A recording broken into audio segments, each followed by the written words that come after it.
2004-2009 por la Universidad Michoacana de San Nicolás de Hidalgo, por la Facultad de Psicología, maestro en Psicología Clínica por la Universidad Autónoma de Querétaro, primera generación de la especialidad en clínica psicoanalítica Freud-Lacan 2008-2009, Red Analítica Lacaniana, AC, Colegio de Altos Estudios Real, diplomado Escribir el Pensamiento, organizado por la Coordinación de Responsabilidad Social y Formación Docente, miembro activo del Colegio de Psicólogos de Michoacán. Bueno, él hace práctica privada desde el 2011 y está enfocado en adolescentes y adultos desde el enfoque psicoanalítico.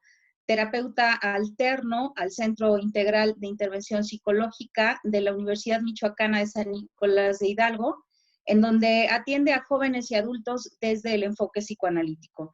Es profesor por la asignatura de la Universidad Michoacana de San Nicolás de Hidalgo a nivel bachillerato, en la materia de sociología y a nivel licenciatura en las materias de psicopatología descriptiva, de método psicoanalítico, principios de psicoterapia, estructuras clínicas y psicoanálisis, sociedad y cultura, y fundamentos del enfoque psicoanalítico.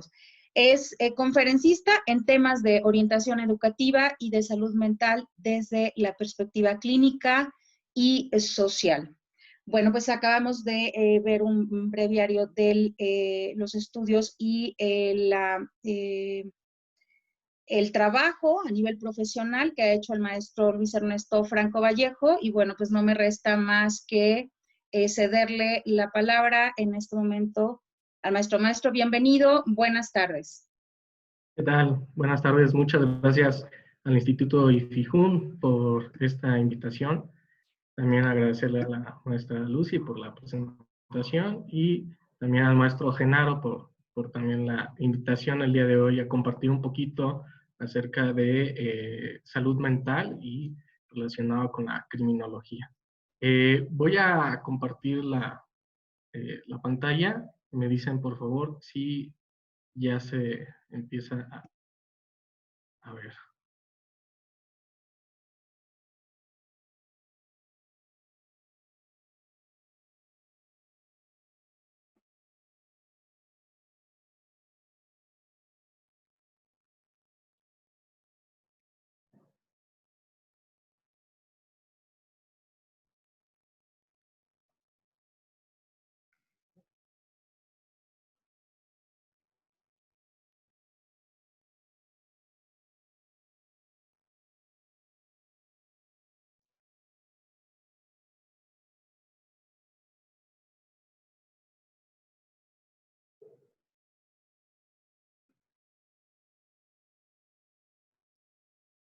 Bien, no sé si ya ahí se ve la presentación. Sí, maestro. Ya estamos viéndole ahí, maestro. Muy bien, Sí, muchas gracias. Perfecto. Bueno, el tema, como que hoy nos convoca, es justamente la criminología y la ley, delincuencia y patología. No sé si alguno de ustedes ubique la foto de esta señora, mejor conocida como la Mataviejitas, ¿no? Una señora asesina serial, muy, pues que llamó mucho la atención en la Ciudad de México justamente por el tipo de crimen que cometía, ¿no? Y bueno, así como presentación, primera diapositiva. Este señor, pues es el famoso Mocha Orejas, también se escuchó mucho aquí en México. Una de sus características era justamente cortar las orejas de sus víctimas, ¿no? Voy a empezar con unos pequeños antecedentes, unos datos. Del siglo XIX se inició con una identificación de defectos orgánicos en criminales. ¿Qué quiere decir esto?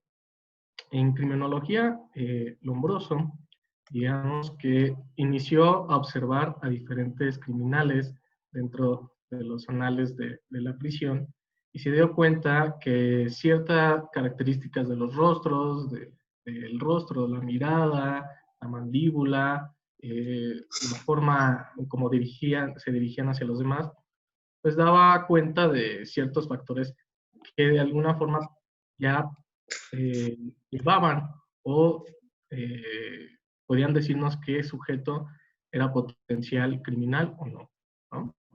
En el siglo XX se pasó a poner atención principalmente a las deficiencias mentales. Existen pruebas psicométricas de inteligencia en donde, basados en estas pruebas psicométricas de inteligencia, mostraron que en un 50% o un 80% los criminales tenían cierta deficiencia mental. Entonces ya desde este aspecto, hablar como de una carencia, un trastorno, una enfermedad mental, nos dice que pueden también ser potenciales criminales, ¿no? En el siglo XXI, ya en la actualidad, se reconoce que el factor de la impulsividad y un bajo coeficiente intelectual, que son las siglas CI, son como factores individuales importantes en la delincuencia. Ahora, hay que señalar un aspecto importante. Desde el enfoque psicoanalítico, hablamos del aspecto caso por caso. ¿Qué quiere decir? Podemos investigar, podemos analizar a un sujeto en específico y dar respuesta de por qué llevó este sujeto a delinquir. Pero esto no nos da una pauta general, ¿no? Que es un factor importante señalar. Ahora, la criminología, su estudio está enfocado a dar razón del actuar del delincuente. No va tanto en el aspecto de crear una teoría en general, sino que también va en un aspecto de caso por caso. Bueno, ¿qué factores llevan a la delincuencia? Esta imagen la pongo porque, si recuerdan, es el caso de un joven en una escuela de Monterrey, en donde de repente saca un arma y empieza a dispararle a sus compañeros, y al final el joven se dispara en la cabeza, ¿no? También un acontecimiento muy sonado en la Ciudad de México que movió a mucha gente. Se empezaron a hacer preguntas, ¿por qué sucedió esto? ¿Qué factores llevaron a este joven a realizar estas acciones? Y bueno, de ahí surgieron también varias especulaciones, ¿no? De que si uno observa el video, empieza a sacar como sus ciertas conclusiones. No, mira, ya le dijo al compañero, el otro ya lo está observando, uno de ellos ya se salió del salón antes de que sacara el arma, quiere decir que ya estaba planeado. Y bueno, todo esto nos puede llevar a una plática interminable, ¿no? Que si estaban de acuerdo, no están de acuerdo, si lo hizo de forma voluntaria, estaba obligado, etcétera, etcétera. Pero aquí lo importante es resaltar ciertos factores sí generales que pueden llevar a una persona a delinquir. Uno de ellos es el factor de la herencia. Dentro de la salud mental, el factor orgánico, el factor biológico, el factor genético, sí de alguna forma determina el actuar o que inicie un trastorno de tipo mental. Ahorita lo voy a mencionar en la siguiente diapositiva. Entonces, el factor de la herencia sí es importante observar. La familia, como pilar dentro de la sociedad, como la primera institución en que el sujeto se va a desenvolver, la primera institución en que al niño le van a enseñar qué está bien y qué está mal. Entonces, si nosotros observamos familias donde salió una persona criminal o un delincuente, podemos rescatar varios aspectos, inclusive desde el aspecto educativo. Aquí sí, hablando de instituciones, nosotros como profesores muchas veces nos damos cuenta, al momento de hablar con un alumno y ya queremos citar al papá y tenemos al padre enfrente, comprendemos infinidad de cosas del actuar y de la forma de reaccionar inclusive del alumno, la forma de hablar del alumno, la forma en cómo se dirige. También dentro de la clínica, dentro del consultorio, he observado muchas veces, cómo mis pacientes, a fin de cuentas, llegan a ese punto, a la familia. Y llegan por algún malestar, llegan por una cuestión de ansiedad, de frustración, de enojo, de tristeza, pero siempre termina el factor de la familia saltando, brincando. Es que mi papá era ausente o mi papá era muy exigente, es que mi mamá exigía siempre de más, o mi mamá siempre me permitió todo, que también esto lo vamos a tocar un poquito, etcétera, etcétera.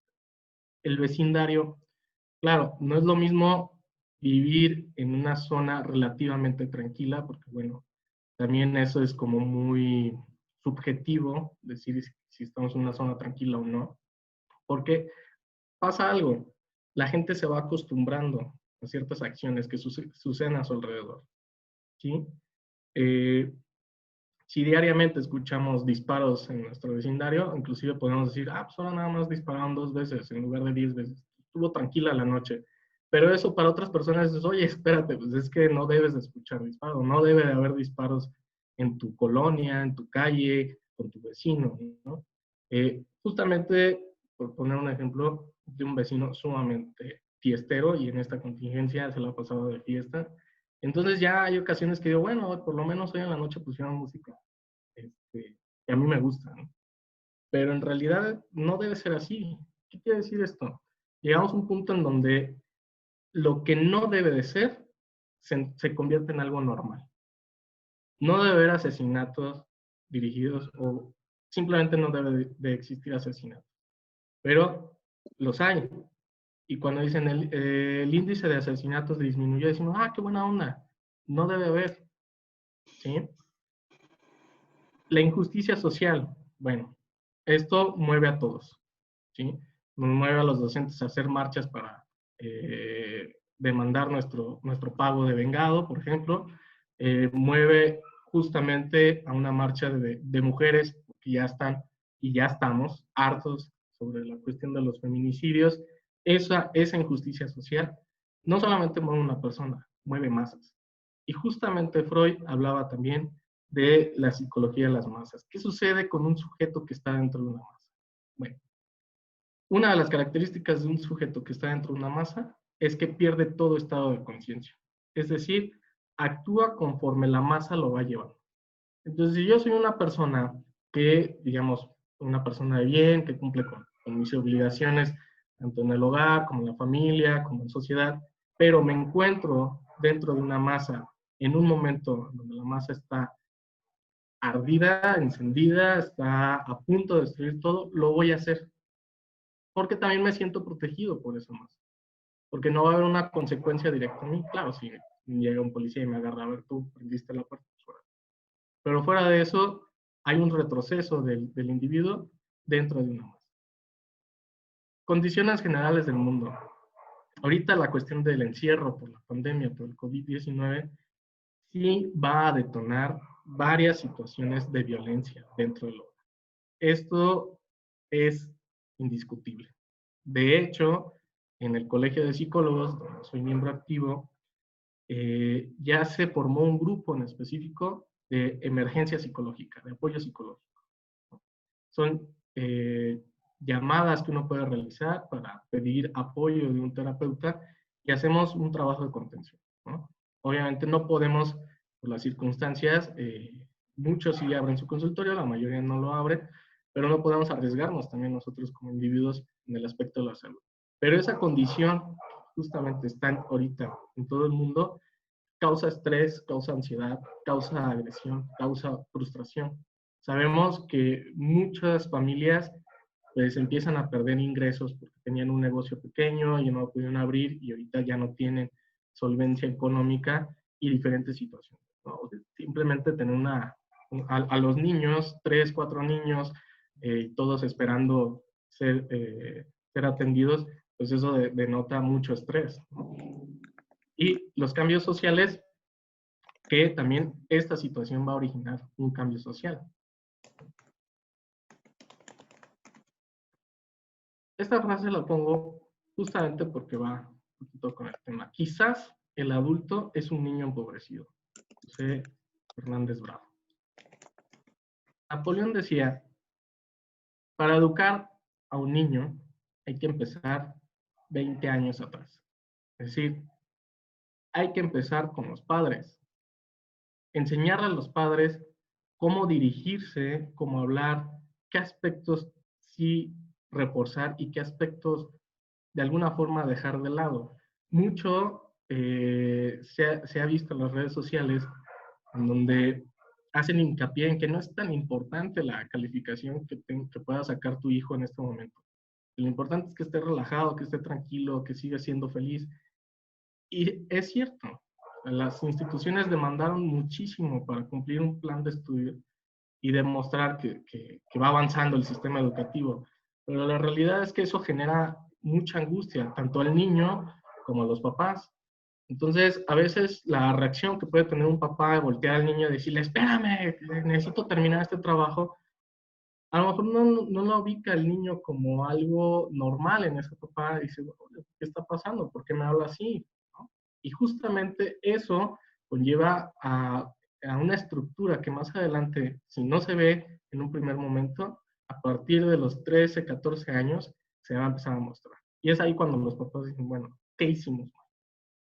¿Sí? Nosotros como padres la vamos a regar. Eso es indiscutible. Sí. El detalle no es ese. El detalle es que no te das cuenta que la estás regando.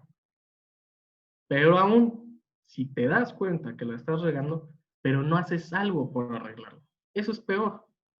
Te das cuenta que estás dañando a ese pequeño que está a tu lado, que espera mucho de ti y te vale. De ahí empiezan a formarse ciertas estructuras. ¿Sí?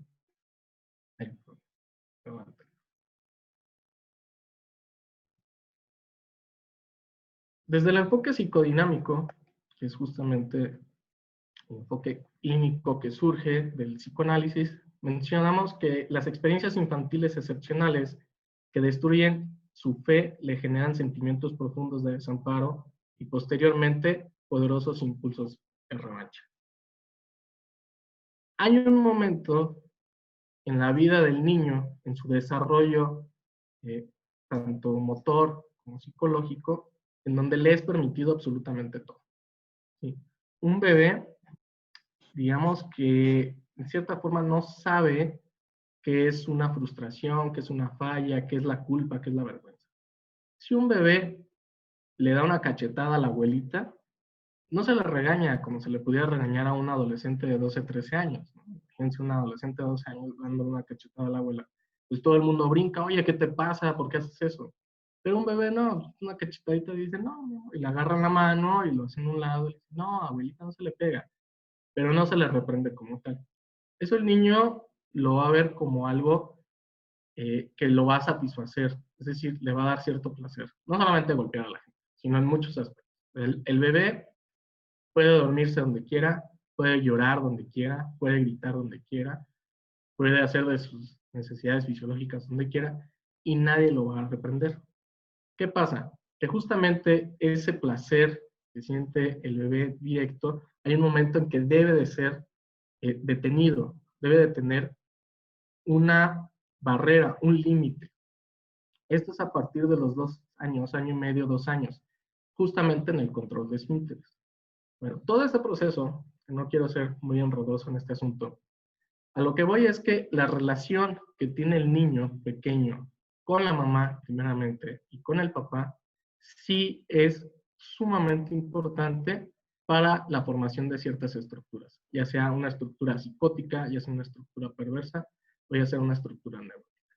Entonces, si la mamá no provee al niño de amor y cuidados en un primer momento, ahí hay una primera falla. ¿Sí? Esa primera falla va a encaminar al sujeto probablemente a delinquir o algún tipo de estructura que esté fuera de la normatividad.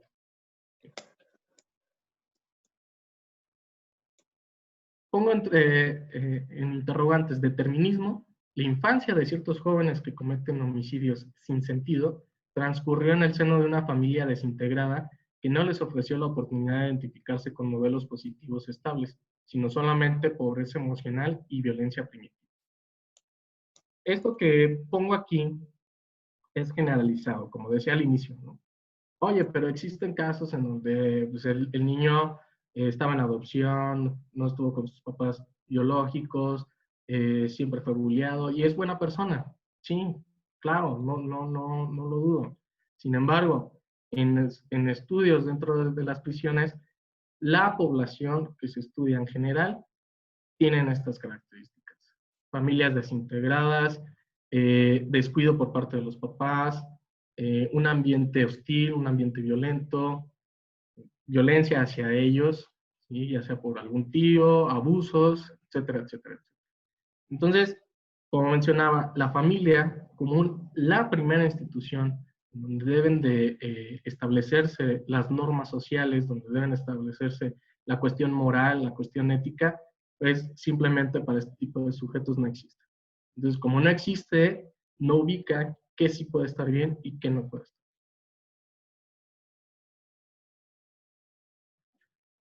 Como mencionaba hace un momento acerca de la personalidad delincuente, personalidad de sujetos que cometen múltiples homicidios difiere de la personalidad de quienes cometen un homicidio durante un acto delictivo de otra clase o de los autores de crímenes pasionales del tipo más común.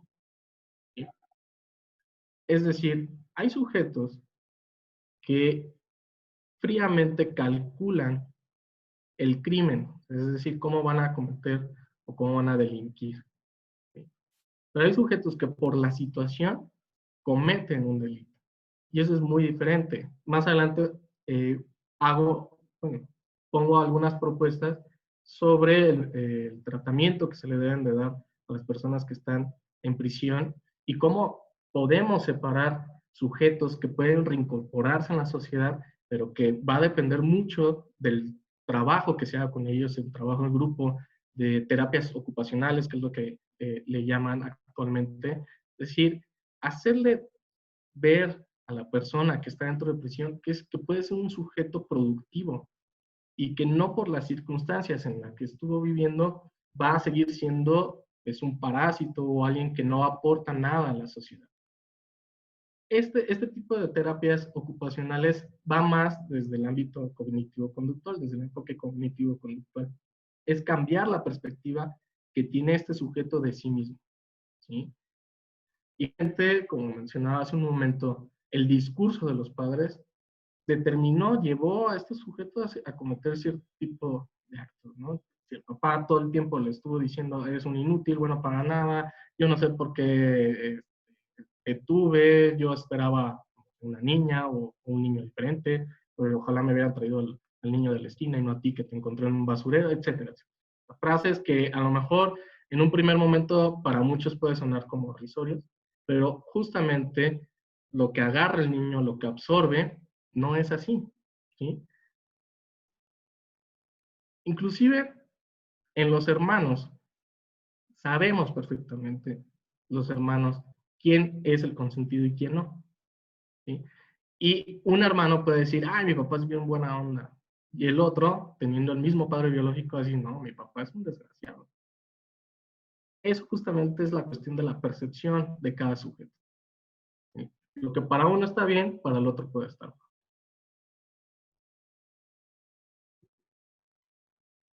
Existe desde el manual de diagnóstico psiquiátrico, conocido como DSM, trastornos de la personalidad.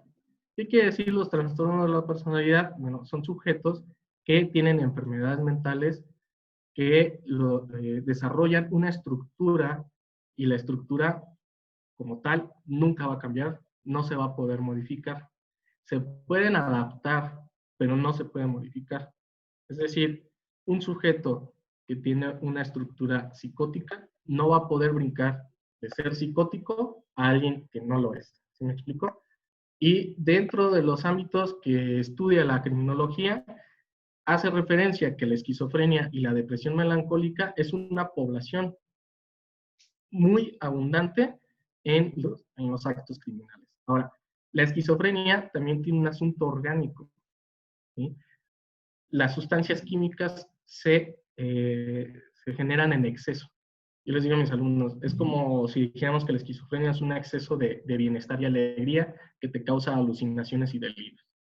Es bastante como muy paradójico, ¿no? Entonces, en un primer momento, la esquizofrenia está dentro del ámbito de las estructuras psicóticas. ¿Cuál es la característica del esquizofrénico? Ve cosas que no existen, es decir, crea una realidad que solamente él puede ver y puede escuchar, ¿sí? Son los delirios y las alucinaciones. Si tienen la oportunidad, en internet, métanse a YouTube y busquen voces de la esquizofrenia y van a escuchar un video de cómo ellos escuchan ciertas voces que les dan mandatos, ¿sí? Les sugiero discreción si tienen niños pequeños en casa, porque realmente es como un tanto de película de terror. Pero este estudio lo hicieron en una universidad de Estados Unidos, no recuerdo en cuál, para no mentirles, en donde por descripción de los mismos esquizofrénicos hicieron esta compilación de voces para que los demás nos demos cuenta cómo vive un esquizofrénico día a día y cómo escucha estas voces si no está controlado. Esta última parte también es importante mencionarla. Sí se pueden controlar las psicosis. Deben de estar todo el tiempo medicados, ¿sí? Y en un primer momento los debe de trabajar un psiquiatra. Un psicólogo clínico no puede recetar. Entonces, quería recalcar eso porque, bueno, diferentes historias que han llegado al consultorio, ¿no? En donde ya algunos colegas lamentablemente se toman esa libertad de recetar y no debe ser así. Únicamente un psiquiatra puede recetar para este tipo de situaciones como es la psicosis. Entonces, como mencionaba, la esquizofrenia, del lado izquierdo, pues pueden ver a un joven sosteniendo un hacha y, como pueden ver, las bocas atrás de él en la pared. Bueno, esto como ejemplo, pero hay infinidad de relatos de sujetos esquizofrénicos en donde explican cómo ven las cosas, cómo producto de su imaginación ya ven a un sujeto que les está dando indicaciones. Simplemente para poner ejemplo, imagínense ustedes en su vida día a día y de repente despiertan y están dentro de un hospital y les empiezan a decir que si sabes dónde estás, sabes cómo te llamas, en qué año vives, etcétera, etcétera, etcétera. Eso de entrada, pues a nosotros nos sacaría de ondas. ¿Cómo que en dónde estoy? Ayer estaba dando una plática para el Instituto IFIJUN y ahorita me encuentro en un hospital psiquiátrico lleno de doctores. Justamente eso sucede en los esquizofrénicos. No son conscientes en un primer momento de su enfermedad mental. ¿Ah? ¿Cuándo son conscientes de su enfermedad mental? Cuando alguien más se da cuenta que tiene esa enfermedad. De entrada, ellos no. Entonces, si un sujeto esquizofrénico se siente amenazado y ante esa amenaza ataca, es decir, se defiende, entonces digamos que entraría un punto que dentro del proceso penal tendría que observarse. A fin de cuentas, él se estaba defendiendo, no estaba atacando. Que bueno, ya daría la propuesta más adelante. Y tenemos otro que es la depresión melancólica. Existen episodios melancólicos, es decir, episodios depresivos. Sujetos que pueden durar hasta un mes en su cuarto, descuidados de su higiene personal, no comen, se separan de las relaciones sociales, pierden amigos, pierden trabajo, ¿sí? Y obviamente estos factores los llevan a actuar en ciertos momentos que no son como un actuar de lo más idóneo, ¿no?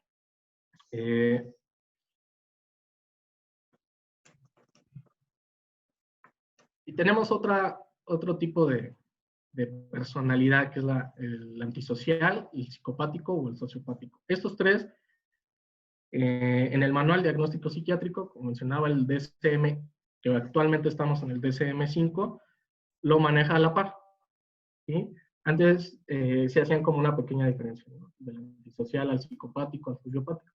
Ahorita ya los manejan en el mismo rubro, ¿no? ¿Cuáles son las características de estos sujetos? Bueno, ahí pongo el famoso Joker, ya en la última versión, ¿sí? Y justamente son sujetos que incumplen las normas sociales. ¿Escucha el tren? Incumplen las normas sociales, engañan, son irritables y agresivos, y esta es como la característica que más llama la atención, o digamos que es lo que resalta al psicopático o al sociopático. Tienen una ausencia de remordimiento.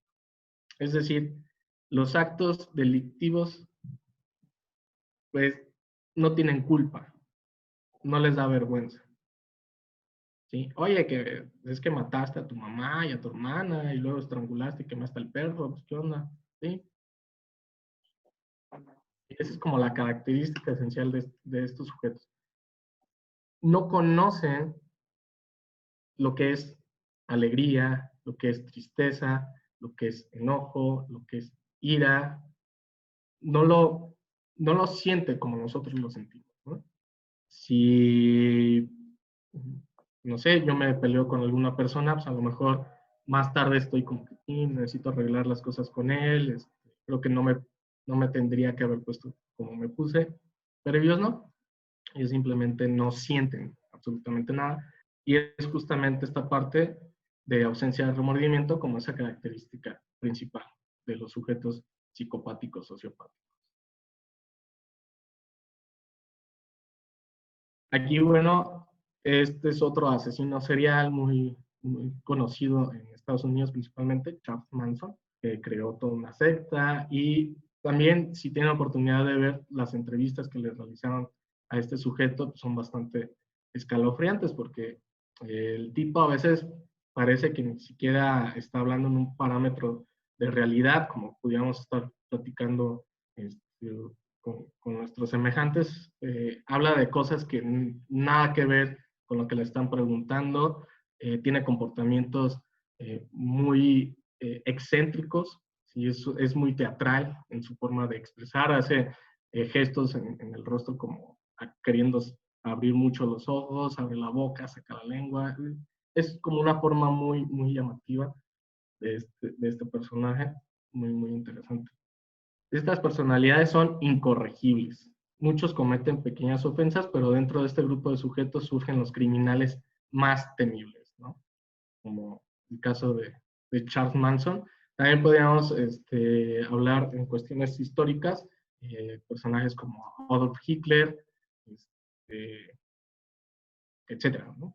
Vamos a ver a alguien más. Pero justamente son temibles porque la ausencia de remordimiento, que es un factor que a muchos nos detiene a realizar actos negativos o actos ilícitos, ¿no? Ellos no lo tienen. Y también otro factor importante de los sujetos psicópatas es que tienen un CI muy elevado, un coeficiente intelectual muy elevado. El coeficiente intelectual, digamos, de nosotros, los mortales normales, por decirlo entre comillas, está entre 110 y 130. A partir de 130 ya se considera una persona muy inteligente y arriba de 160, 170 es un genio. Bueno, ellos andan entre 150 y 170, rayan en lo genio. Entonces son muy peligrosos por eso. Son muy metódicos en la forma en cómo cometen ese crimen, ¿sí? ¿Por qué los atrapan? Porque, bueno, desde la teoría psicoanalítica, Freud sí menciona que como son tan narcisistas y tan ególatras, buscan ser atrapados para que todo el mundo conozca sus crímenes, ¿no? Digan, miren, yo hice esto. Y sé que los demás me lo van a reconocer, y sé que los demás me lo van a aplaudir, y sé que aunque estén horrorizados, les pongo un tema sobre la mesa, y ese tema soy yo, ¿no? Me inmortalizo con los crímenes que yo realizo. Y justamente pues tenemos este personaje, Charles Manson, que se sigue hablando mucho de él. Hay un libro que les recomiendo de Michel Foucault, se llama Yo Pierre Rivière. Es un sujeto en Francia que mata a sus hermanas y mata a su mamá, pero la forma en que mata a su mamá y a sus hermanas pues es horrorosa. Y como es,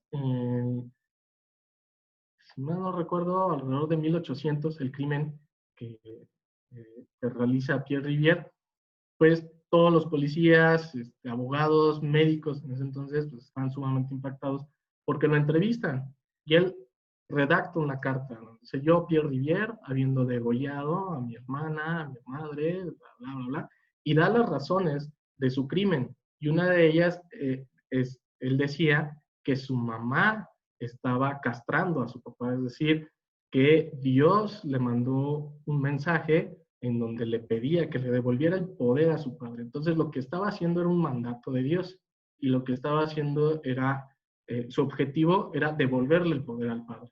Ese es otro aspecto también de los sujetos que cometen crímenes.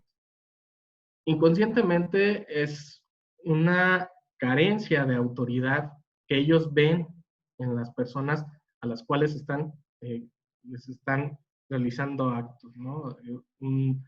Un violador, por ejemplo, se siente poderoso al momento de someter a una de sus víctimas, pero al mismo tiempo siente que le está haciendo un favor a esa víctima.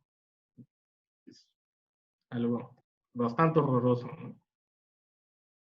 Otro factor son los sujetos que tienen actos suicidas. La ideación suicida e intentos de suicidio son los antecedentes más comunes del esperado entre quienes realizan actos criminales violentos.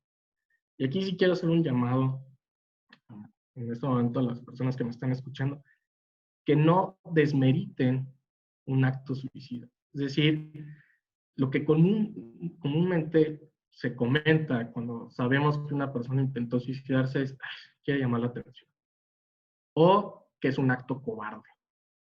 No hay nada de cobarde ponerse una pistola en la cabeza o, como en la imagen vemos, plantarse en la orilla de un puente para aventarse.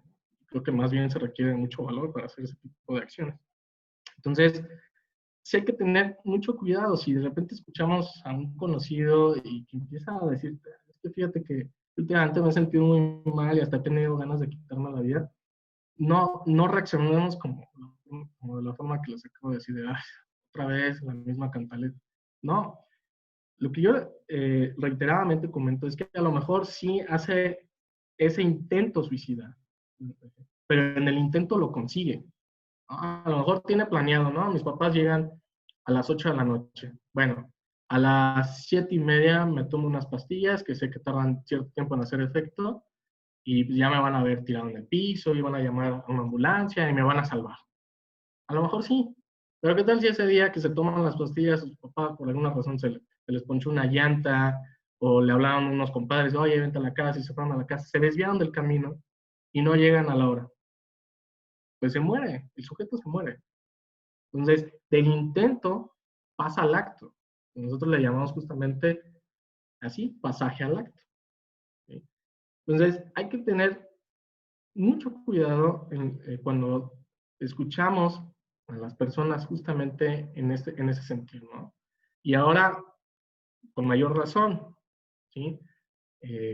Sujetos que están con ataques de ansiedad, con ataques de pánico, con mucha desesperación por estar encerrados y no tienen un lugar o alguien que los pueda escuchar como pudiera escucharlo un profesional de la salud mental.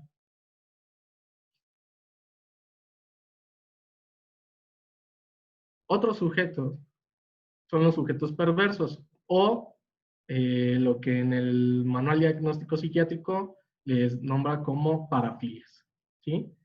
Existen diferentes parafilias donde por sus actividades pueden tipificarse como delitos criminales ya que dañan a terceros. Y bueno, también quise tener mucho cuidado en las imágenes que ponía, pero hay perversos que no solamente muestran el cuerpo, ¿no?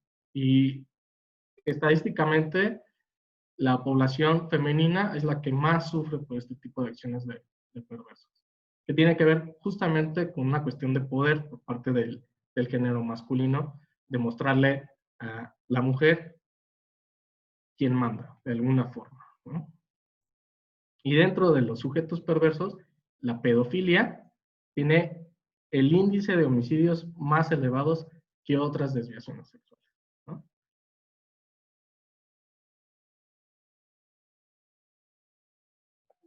Podemos decir entonces que una conducta agresiva es la expresión de la psicopatología particular del delincuente de su alteración psicológica. Esta imagen que pongo en esta diapositiva es de una película que también se los recomiendo, se llama Historia Americana X. Como pueden ver, es un sujeto blanco, la esvástica de Hitler, y bueno, está un afroamericano en el piso y lo patea, le pisa la cabeza, ¿no? Entonces el sujeto se muere. Pero la película es muy interesante porque muestra los factores que llevaron a esta persona a cometer este crimen, ¿sí? Cómo poco a poco fue construyéndose una mentalidad específica en contra de cierta población, ¿no? Y también, spoileando un poquito, muestra cómo eso se puede modificar, que también es muy importante, ¿no? También dentro de la familia somos muy dados a decir, ah, así es él. ¿Sí? Oye, es que tu hermano casi no platica, ah, así es él. ¿Sí? Pero no nos tomamos como esa molestia de decir, bueno, ¿por qué es así? ¿O qué podemos hacer como para que se incluya un poquito más, para que conviva un poquito más? ¿O qué estará sintiendo? ¿O qué estará pensando? O si es así y él está a gusto así, también cómo podemos actuar frente a esta persona para no molestarla, para no incomodarla, ¿no? Etcétera, etcétera.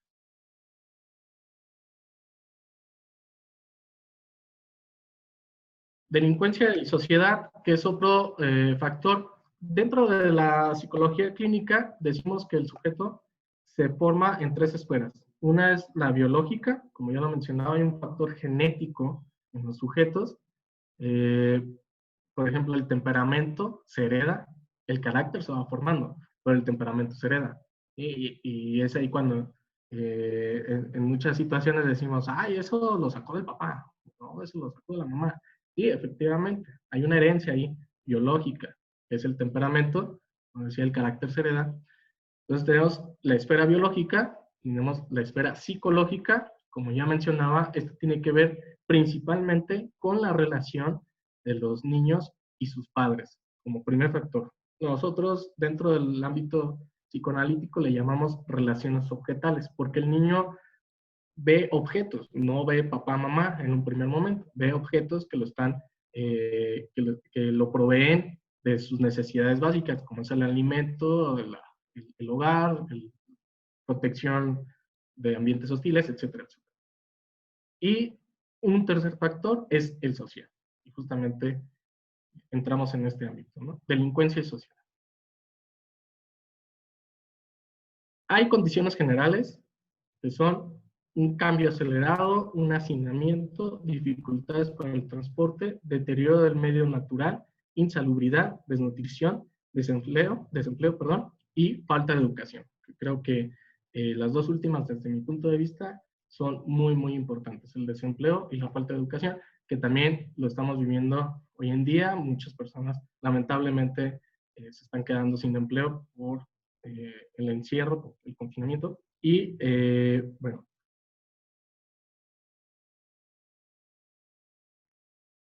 pongo como interrogante inadaptación como factor de delincuencia. Y en realidad un delincuente puede estar bien adaptado a su medio, pero puede no ser competente para funcionar en la sociedad convencional, ¿sí? Que es un tanto lo que les mencionaba hace un momento, ¿no? Somos muy insistentes en decirle a alguien, vente, platica, cuéntame un chiste, baila, ¿no? Y eso pues estresa, eso, digamos, va presionando a las personas y cuando uno reacciona de que, bueno, es que no quiero hablar, no quiero bailar, no quiero hacer nada, ah, tranquilo, ¿qué te hicimos? Justamente es eso. Yo puedo estar muy bien escuchando una conversación o viendo cómo los demás bailan, cómo los demás se divierten, pero no significa que porque yo no lo hago me la esté pasando mal. ¿Sí me explico? Y eso a veces transgrede a muchas personas a realizar ciertas acciones. Entonces, la presión que se ejerce sobre ellos, pues termina siendo una bomba de tiempo. ¿Sí? Freud mencionaba que desde que estamos pequeños reprimimos muchas cosas. Y al no encontrar una forma de sacar esos deseos que están reprimidos, los actuamos, ya sea en forma de síntomas o ya sea en forma de actos. ¿Sí? Digamos que lo mejor que puede pasar es que sea un síntoma. ¿Sí? Que tengo un dolor en la mano y ya me revisaron y no me encuentran nada, pero me sigue doliendo. Bueno, el síntoma habla dentro del cuerpo. Pero si lo actuamos, ahí está el problema. ¿Sí? Hay un mecanismo de defensa conocido como sublimación. La sublimación, en pocas palabras, es hacer algo que de otra forma no estaría permitido, pero en tu acción está permitido. Me explico. Un escritor, ¿sí? En sus libros o su escritura puede estar relacionado con asesinatos, con crímenes muy terroríficos. Y uno cuando lo lee dice, no manches, este escritor está loco. No, justamente porque escribe es un sujeto neurótico. Es decir, sublimó. Si lo que escribe lo lleva al acto, entonces sí estaríamos hablando de una persona psicópata. ¿Sí? Todos en nuestras profesiones sublimamos algo. Ajá. Yo les digo a mis alumnos en psicología que los psicólogos lo que sublimamos es nuestro voyerismo, nuestro deseo de ver en una situación prohibida. Pero dentro del consultorio, todo lo que nos diga el paciente, todo lo que veamos dentro del consultorio con el paciente, pues está permitido, porque es un ámbito clínico. Pero fuera de eso, no puedo hacerlo. Y justamente una interpretación fuera del consultorio, nosotros decimos que es una agresión. ¿Esto qué quiere decir? Si yo estoy escuchando a una persona platicar con otra persona y de repente digo, ¿sabes qué? Lo que le acabas de decir es porque tú estás mal por esto, yo estoy agrediendo a esa persona. ¿Sí? Y bueno, los médicos cirujanos pues subliman ese deseo de mutilar, ese deseo perverso de asesinar, etcétera, etcétera. Como está dentro de una profesión, dentro de una carrera que justamente es la medicina, pues el mismo paciente, hasta el mismo paciente dice, sí, doctor, adelante, abra y cure lo que tenga que curar, haga lo que tenga que hacer. Y hay un permiso de por medio. Pero este mismo médico no puede ir por la calle y decir, oye, te voy a hacer un corte en el pecho para revisar tu corazón. No. Esa es la parte de la sublimación. Realizar acciones que de otra forma no estarían permitidas.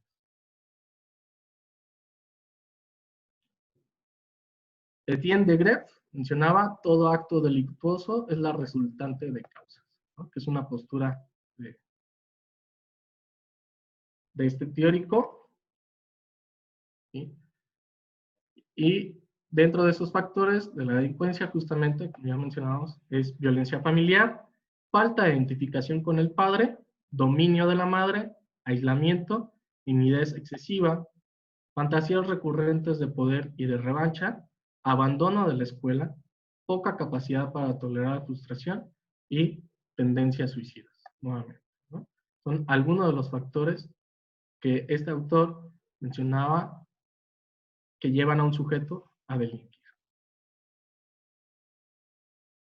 Y bueno, entramos entonces a la cuestión de las propuestas.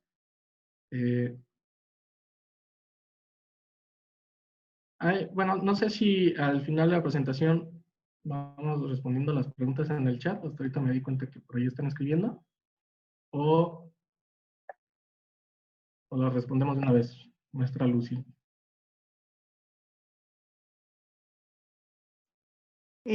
Yo creo que al final sí que desfragamos el panorama completo, o bueno, tú determínalo conforme tengo.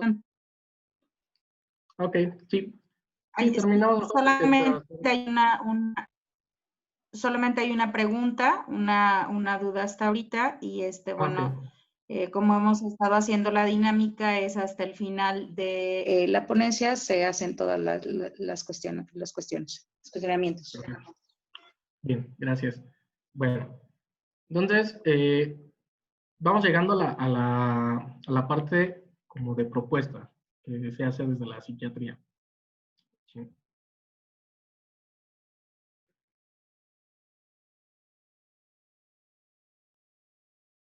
Ramón de la Fuente autor del libro de Psicología Médica, y también se le puso el nombre a un hospital psiquiátrico en la Ciudad de México, propone o propuso que la ley podría manejar de mejor forma a los delincuentes si pudiera separar a aquellos que tienen capacidad para volver al seno de una sociedad que ha tenido buenas razones para rechazarlos, de los que no tienen esa capacidad, y se usan medidas apropiadas para neutralizar la peligrosidad de ciertos. Básicamente, lo que él proponía era que justamente el papel del psiquiatra y del psicólogo clínico sería muy importante para determinar qué personas pueden regresar a la sociedad y qué personas no, por su tipo de estructura. Como ya mencionaba hace un momento, una estructura psicótica no va a cambiar, un trastorno psicopático no va a cambiar, una estructura perversa tampoco va a cambiar, ¿sí? Pero hay sujetos que no están dentro de esos rubros de clasificación. Pues justamente trabajar con esos sujetos, desde el aspecto de psicología cognitiva conductual, psicoanálisis, terapia ocupacional, terapia grupal, funciona muy bien dentro del ámbito de las prisiones. Entonces, hablaba de que no solamente es encerrar por encerrar, ¿no? Lo que se hacía en 1700, como la famosa Stultifera Navis, que le llamaban la nave de los locos, donde se encerraban parejo vagabundos, delincuentes, prostitutas, y no había una especie de clasificación o un estudio previo donde podía determinar, ¿sabes? Pues esta persona no es potencial peligro para la sociedad, es decir, hay que trabajar un poquito en él y, y devolverlo, ¿no? Por decirlo de alguna forma. Entonces él proponía eso, una clasificación, que se trabajara más de la mano, tanto en el aspecto penal como en el aspecto de salud mental, el aspecto psiquiátrico, sobre este tipo de población, ¿no? Decía que hay que cambiar ese imperativo de debe ser moralmente condenado y castigado a debe ser sustituido por debes cambiar, ¿sí? Estamos hablando entonces de un aspecto de reinserción, que sería proveer a la persona con mecanismos más maduros para lidiar con las tensiones psicológicas y las compulsiones, y quienes piensan que una prisión manejada bajo lineamientos terapéuticos sería como un lugar de recreo, no comprende el problema y tampoco comprende la solución, ¿no? ¿Qué pasa, mi amor?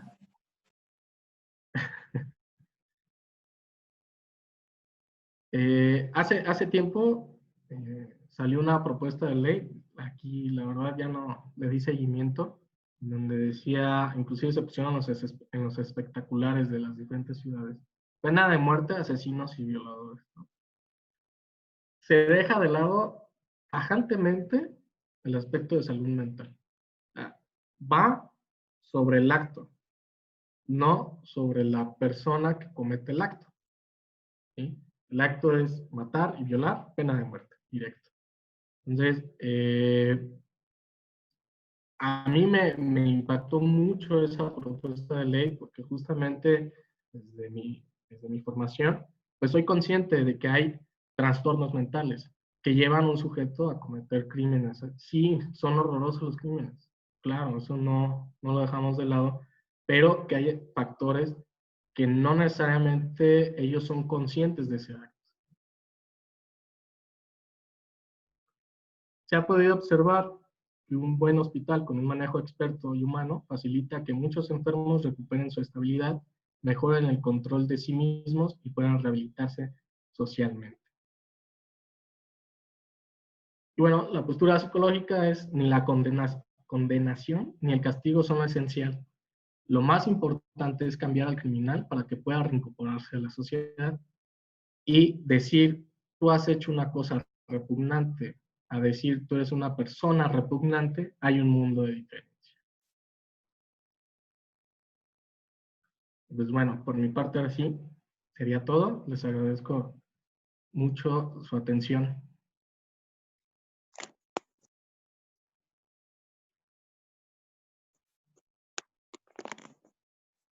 Muchas gracias, maestro Luis Ernesto Franco. Bueno, pues ahora sí vamos a abrir el tema de las preguntas y sí teníamos una, como bien sugerías tú ahí a mitad de la ponencia más o menos. Y dice Carlos Alexis Rosas Hernández, buenas tardes, si me permite unas cuestiones que me generaron al escucharlo atentamente. Mencionó que uno de los factores que genera criminalidad es la herencia. ¿Nos podría mencionar un ejemplo de esta hipótesis? Lo anterior porque el actual gremio criminológico refuta las teorías de corte biologicistas, genéticas y congénitas, ya que enfatizan que ya fueron superadas, neolombrosianos. Si se sostiene que existen factores hereditarios en el crimen, ¿serían imputables? Esa es la primera pregunta. Y la segunda dice, algunos autores como Vicente Garrido Genovés menciona en la confusión histórica del trastorno personalidad antisocial y psicopatía, además de los estudios de la doctora Paola Bojorges de la UNAM, que enfatiza que los psicópatas sí sienten nada más que exageran sus mecanismos de defensa, es decir, la racionalización. Y bueno, pues agradece, ¿no? Adelante, maestro.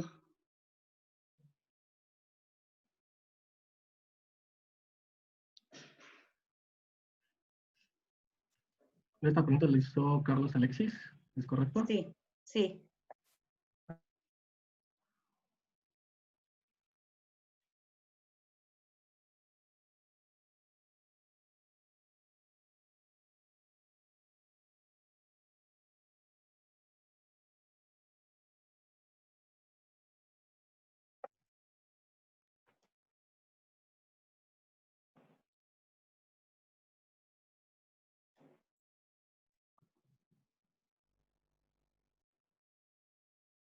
No sé si me escuchan, se está trabando.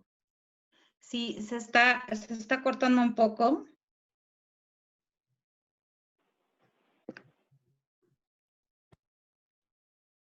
Por ahí, por la señal de internet.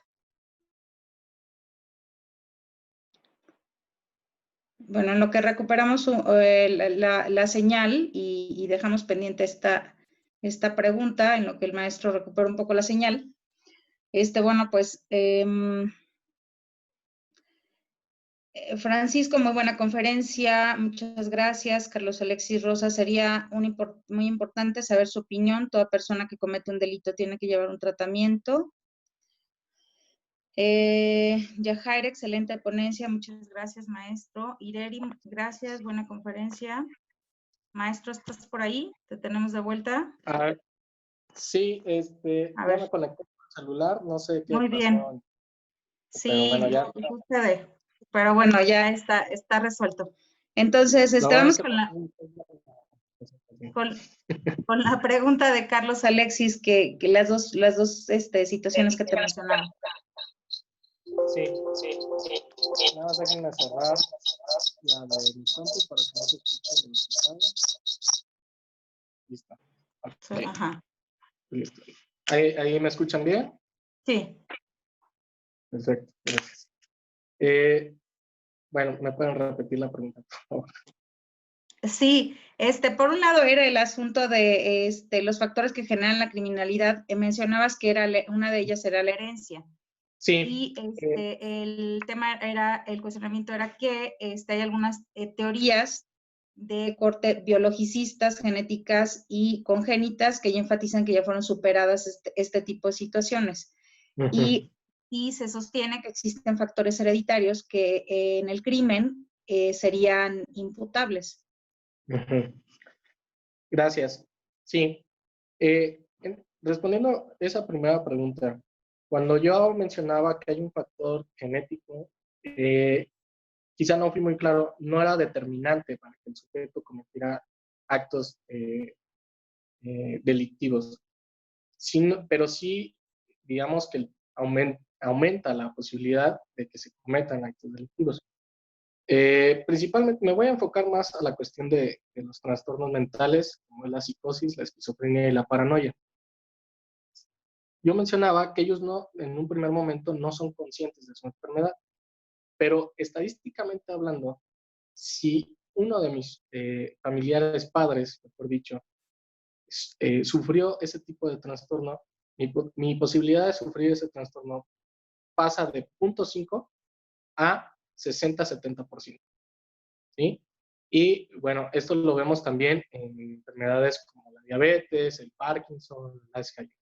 Cuando hay un componente genético hereditario, las probabilidades aumentan.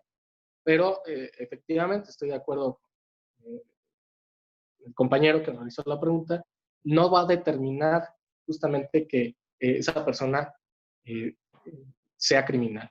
Como mencionaba, hay esferas en donde todos los sujetos, sea psicótico, sea perverso, sea sociópata, sea psicópata, nos desenvolvemos. Es la esfera psíquica, la esfera biológica y la esfera social. Si una persona psicótica, esquizofrénica, que hablando en edades, en rango de edad, la psicosis o la esquizofrenia empiezan a presentarse signos, síntomas de este trastorno mental alrededor de los 13, 14 años. Si se detecta a tiempo, pues se va a poder controlar, ¿sí? A través de medicamentos, a través de tratamientos psiquiátricos, a través de una terapia clínica. Aquí sí puede hacer un trabajo conjunto el psiquiatra con el psicólogo clínico, que no es muy común, pero bueno, a veces somos como celosos de nuestra profesión, pero es recomendable, ¿no? Entonces, se puede prevenir que esta persona, digamos que el trastorno mental se agudice o se genere posteriormente como un problema grave para la sociedad. ¿Y en qué momento se debe de internar a una persona con algún tipo de trastorno mental? Cuando es un peligro para él mismo, para ella misma o para terceros, familiares cercanos, amigos, gente de trabajo.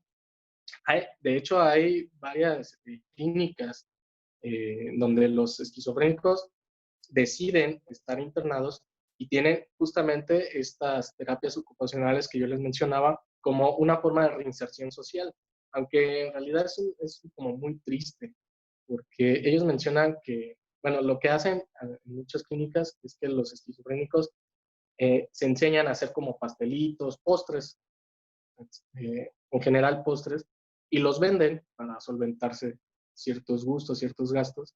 Y comentan que cuando las personas saben que ese pastel fue hecho por un sujeto esquizofrénico, se espantan. Entonces, sienten que le ponemos veneno para ratas o algo, ¿no? Y justamente porque los medicamentos controlan este exceso de sustancias químicas, pues ya son conscientes de su enfermedad, ¿no? También hay varios videos en YouTube, donde hay testimonios de personas esquizofrénicas. No quise proyectarle ahora videos justamente por el tiempo, no quería alargar mucho, y como era un tema amplio, pero es muy interesante ver el testimonio de los sujetos esquizofrénicos que ya son conscientes de su enfermedad. Y sí, como mencionaba, coincido en este aspecto de que si hay un componente genético, un componente biológico, pero no va a determinar que este sujeto se incline hacia hacer un acto delictivo o ser un delincuente o ser un criminal. Pero sí hay mayor probabilidad que una población que no tiene este factor genético. ¿Sí? Ok. Maestro, nada más nos mencionaba, si se sostiene que existen factores hereditarios en el crimen, ¿serían inimputables?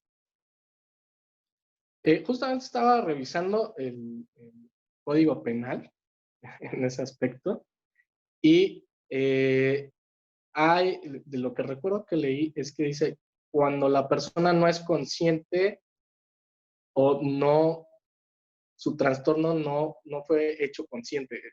Hay una cuestión de redacción en eso, creo que sería como propuesta revisarla, ¿no? Anteriormente se mencionaba, son sujetos imputables, o bueno, no decía imputables, de hecho, decía sujetos idiotas, imbéciles y retrasados mentales no pueden ser procesados, como en ese aspecto.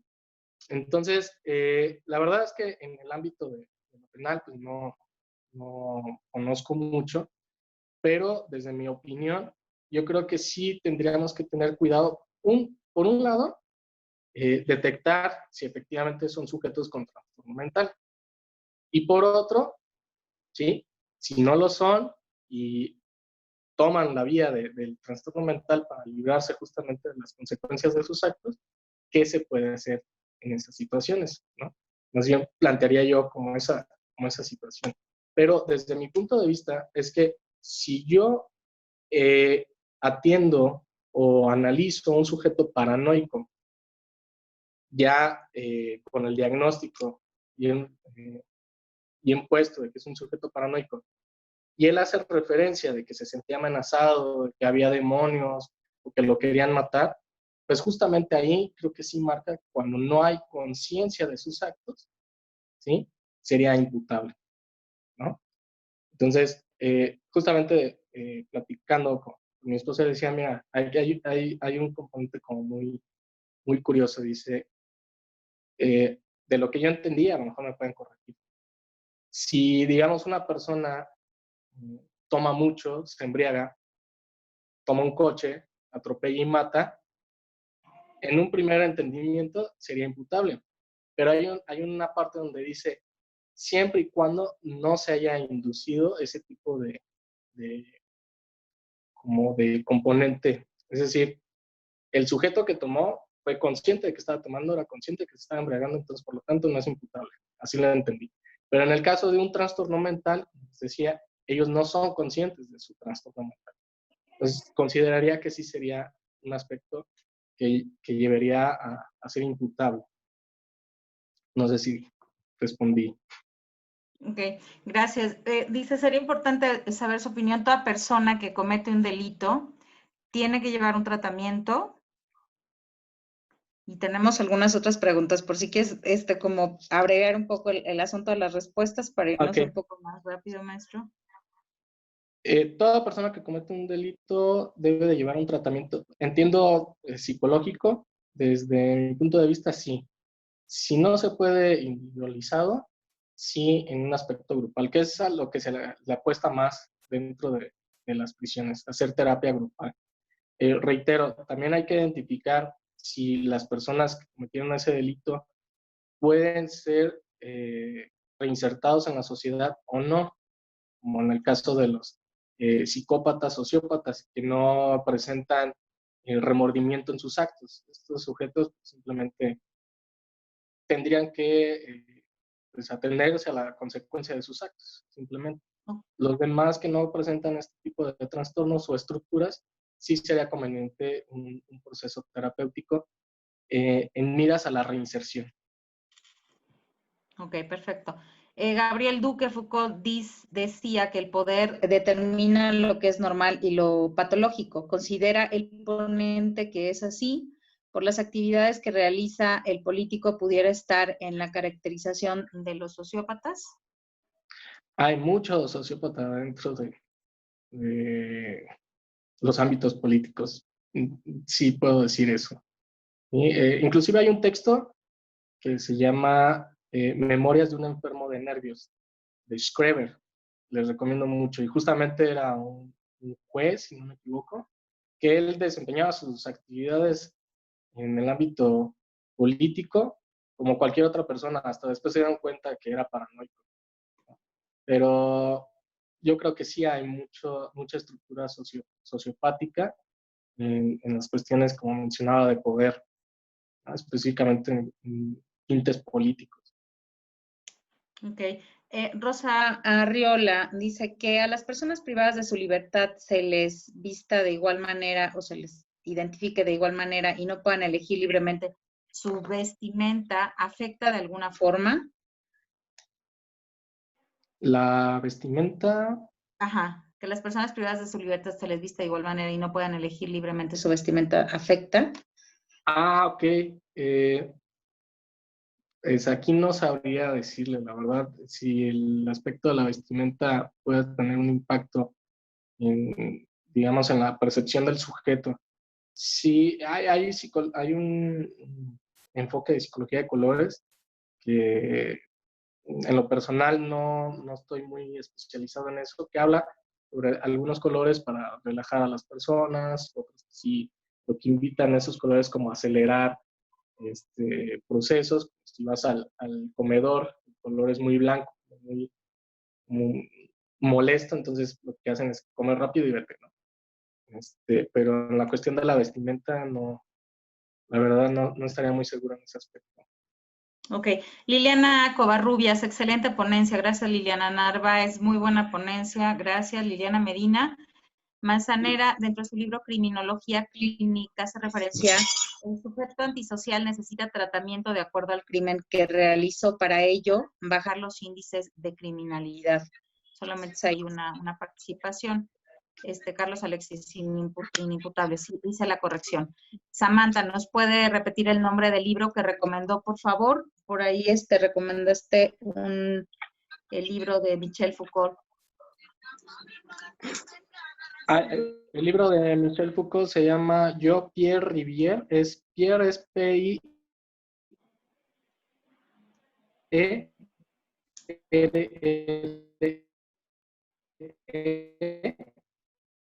Rivière, habiendo de puede encontrar en el Fondo de Cultura. Muy bien, Liliana Medina, pero actualmente no hay un tratamiento adecuado ni suficiente. ¿Qué implementaría en esa cuestión usted? Asumo que en el tratamiento de los que son recluidos, no sé, los reclusos. Sí.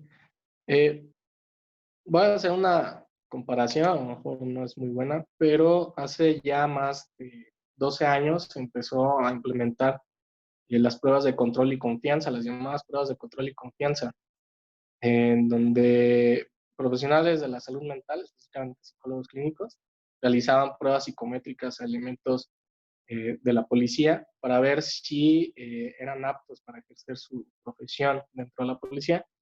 Y de lo que recuerdo hace ya 12 años, cuando inició esto, es que la mayoría reprobó, ¿no? Tenía ciertos aspectos que recomendaban ellos que no podían ejercer esa profesión.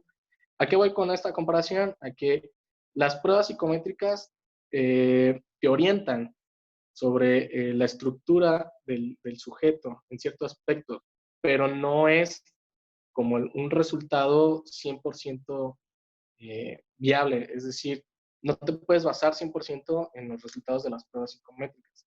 Es necesaria la entrevista con el sujeto, es necesario un seguimiento. Sé que el presupuesto pues no alcanza para eso, ¿no? Sería muy, muy difícil realizar un seguimiento a cada persona que comete un crimen. Por eso se recomienda mucho las terapias grupales, las terapias de inserción, porque hay una mejor observación de las personas dentro de un grupo de 15, 20, a estar de uno por uno. ¿Sí? Ok, el nombre de nos pide Mónica el nombre de la película que mencionaste, de nueva cuenta. Se llama Historia Americana X. Hace poco estaba en Netflix, pero ya no la encontré. Historia Americana, ok. Y Carlos Alexis Rodríguez Manzanera es criminólogo clínico. El concepto de tratamiento ya no se usa en criminología. Lo correcto es intervención criminológica. Además, que la Ley Nacional de Ejecución Penal enfatiza que lo que tiene que llevar las personas privadas de su libertad para lograr tan deseada utópica reinserción es los planes de tratamiento o planes de actividades, que es como más o menos lo que nos estabas explicando, ¿no? Gracias. Fíjense que, como menciona él, utópica, ¿no? Es interesante esa intervención. Gracias. Sí, Marlene Ivonne Vargas Huerta, interesante ponencia, muchas gracias. Liliana Covarrubias. Hay adictos que ya quedaron dañados neuronalmente y en este estado cometen delitos y no son conscientes del acto. ¿Podrían considerarse dentro de esta esfera como la esquizofrenia? Pues ellos también escuchan voces cuando ya consumieron bastantes enervantes. Sí, exactamente. De hecho, el manual diagnóstico psiquiátrico sí tiene una clasificación específica para las toxicomanías, les llaman, en donde justamente por el abuso de sustancias, sea alcohol, sea cualquier otro tipo de droga, alteran o afectan el cerebro del sujeto. Entonces, estaríamos hablando de otro tipo de tratamiento, obviamente. Ok, sí, sí, arquitecta Cintia, es correcto, Pierre Rivière, como lo deletreó el maestro. Narváez, exactamente se dan recomendaciones para cada elemento, pero las secretarías por falta de recurso u otras cuestiones no les dan la importancia y lo que sucede es la situación actual de la brutalidad policial. Todo esto en experiencia propia, mi comentario. Bueno, pues, maestro, son todos los comentarios. A mí me gustaría hacer una reflexión final contigo. Y nosotros como sociedad afectada y depositarios de estos niños que nos mencionabas y de todos estos personajes como la Mata Viejitas, como el Mocho Orejas, que además parece que medusa esto, ¿no? Porque de repente parece un monstruo de 1000 cabezas y que no podemos contener de manera social, cada vez vemos y normalizamos el tema de que hay situaciones extremas de violencia, situaciones extremas de gente que de repente dices, ¿cómo está sucediendo esto? ¿Cómo sociedad, cómo podríamos abonar en el mejoramiento de estas situaciones particulares?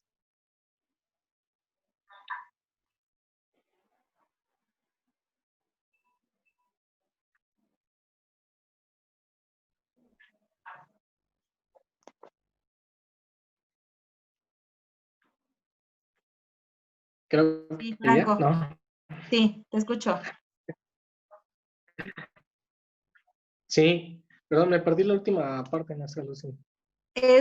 Solamente es cómo podemos nosotros abonar a hacer la construcción de una mejor sociedad, apoyando a lo mejor de manera individual, ¿no? O en grupos sociales, o no sé, alguna reflexión de este tema, cómo nosotros pudiéramos hacer un mundo mejor para vivir. Sí, la verdad es que lo esencial es la familia, como lo recalqué varias veces en la ponencia. Tenemos que empezar desde el hogar, ¿sí? Desde la forma en cómo nos dirigimos a nuestros hijos.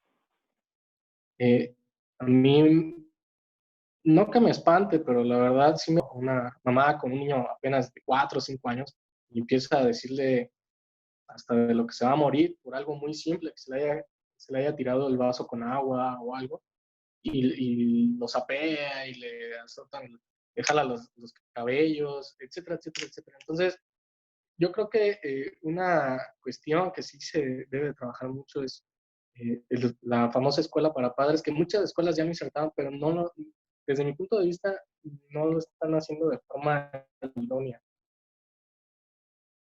porque lo realizan como una plática muy generalizada, en donde los papás se enfadan, dicen, sí, ya sé que tengo que tratar bien a mi hijo, ser más paciente, bla, bla, bla.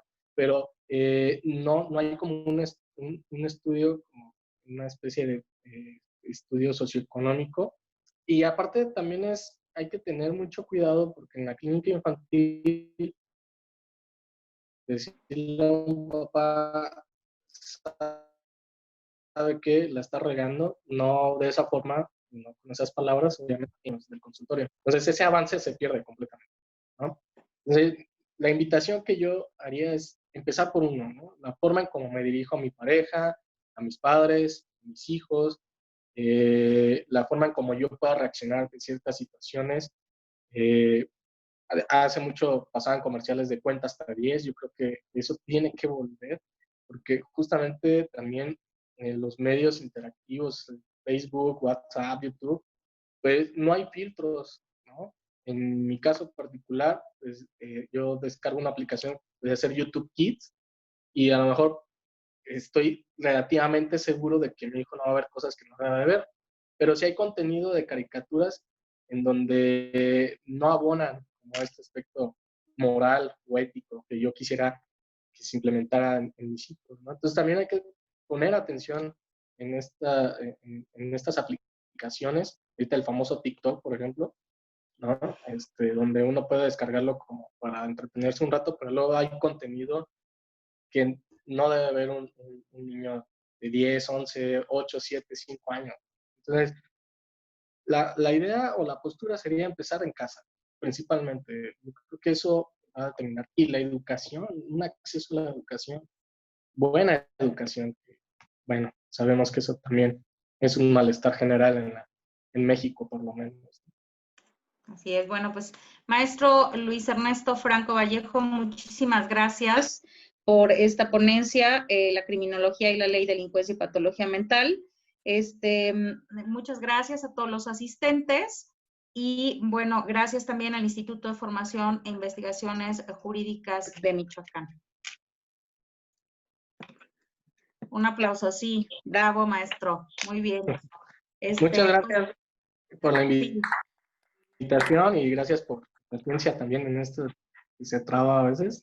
Y pues ojalá nos podamos volver a encontrar. Y pues cuídense, que estén muy bien todos. Ahora sí que quédense en casa, ¿no, maestro? Quédate en casa. Quédate en casa, sí. No hay más. Todavía estamos en el pico de la pandemia. Muchísimas gracias al IFIJUM. No sé si haya por ahí algo más que agregar. Sí, si no, bueno, pues. Sí, licenciada. Agradecemos a nuestro ponente. Reiteramos la felicitación al maestro en Psicología Clínica, Luis Ernesto Franco Vallejo, por aceptar la invitación de brindar y participar dentro de este espacio en la conferencia titulada La criminología y la ley, delincuencia y patología mental.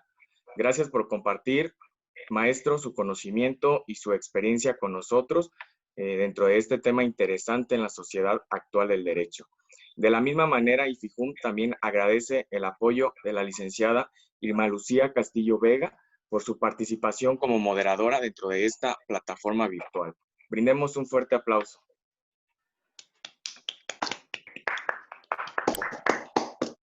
Muchas gracias. Ahora bien, nuestra compañera Melissa Corral nos brindará información. Muy buenas noches. Mi nombre es Melissa Corral, encargada de la promoción y difusión educativa del Instituto IFIJUM. Nuestra próxima conferencia es el próximo 7 de julio del año en curso con el tema El impacto económico en México en la nueva normalidad, a cargo de la profesora y maestra Janet Ortiz Ruiz. Durante la conferencia se les hizo llegar el enlace para el grupo de WhatsApp donde podrán obtener información sobre las futuras conferencias, diplomados y oferta educativa de licenciaturas, maestrías y doctorados. Les recordamos que a partir de esta conferencia y durante todo el mes de julio, aquellos que deseen constancia tendrán que mandar un correo electrónico al correo donde se les proporcionó el link solicitándola o un WhatsApp para hacerles llegar los datos de depósito y puedan mandar el comprobante de pago para podérselas llegar. El costo de la constancia para el público en general es de 80 pesos y para la comunidad IFIJUM, maestros, alumnos y administrativos de 50 pesos. Al mismo tiempo, les compartimos que durante todo el mes de julio tendremos inscripciones gratis en cualquiera de nuestros programas de licenciatura, maestría y doctorado para nuevos ingresos en el ciclo agosto-enero. Y para todos los interesados en este tema de criminología, les recordamos que contamos con la maestría en criminología, política criminal y de seguridad pública, la cual iniciará en agosto de este año, y que por haber ingresado a esta conferencia y haberse registrado correctamente, ustedes contarían con un 15% de descuento en sus mensualidades. Si hay algún interesado en nuestros programas, les he proporcionado el número del celular del instituto, aquí también en el chat. Muchas gracias y nuevamente muy buenas noches. El Instituto de Formación e Investigaciones Jurídicas del Estado de Michoacán agradece la asistencia de todos y cada uno de ustedes y los invita a nuestras próximas conferencias que tenemos para ustedes dentro de esta plataforma virtual, con el objetivo de enriquecer y fortalecer sus conocimientos en el ámbito jurídico. Muchas gracias a todos y nos vemos en nuestra próxima conferencia. Buenas noches.